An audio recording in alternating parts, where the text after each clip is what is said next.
Hi friends, ఈ వీడియోలో మీకు Epstein anomaly of tricuspid wall గురించి ఎక్స్ప్లెయిన్ చేస్తాను. ఇది వచ్చేసి ఎప్స్టీన్ వాల్ కేస్ అండి. కింద మీకు ఏమేం ప్రాబ్లమ్స్ ఉన్నాయనేది కింద పిక్చర్లో కనపడుతుందండి.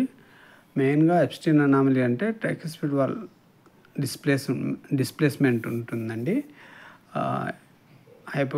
హైపోప్లాస్టిక్ ఆర్వీ ఉంటుంది.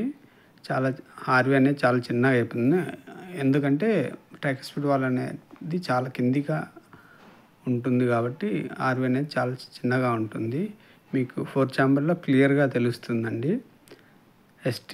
ఇప్పుడు నెక్స్ట్ వచ్చేసి మీకు 4 ఛాంబర్లో చూపిస్తున్నాను చూడండి. అక్కడ మార్క్ పెట్టి అది వచ్చేసి ట్రైకస్పిడ్ వాల్ చాలా కిందికి డిస్ప్లేస్మెంట్ ఉందండి. అది వచ్చేసి STL ATL డిస్ప్లేస్మెంట్ ఉందండి. ఇవి చాలా రేర్గా వస్తాయి. వాటి గురించి కింద మీకు వేరియేషన్ గురించి కింద మీకు పిక్చర్లో కనపడుతుందండి. Thank you for watching my videos. Please do subscribe my channel. చాలామంది చూస్తున్నారు కానీ సబ్స్క్రైబ్ చేసుకోవట్లేదు. సబ్స్క్రైబ్ చేసుకోండి, లైక్ చేయండి. Thank you. ఎప్స్టీన్ అనామలీలో కామన్గా మనకు ASD కూడా ఉంటుందండి. ASD మీకు ఈ వీడియోలో చూపించలేదు కానీ నెక్స్ట్ వీడియోలో చూపిస్తానండి. Thank you.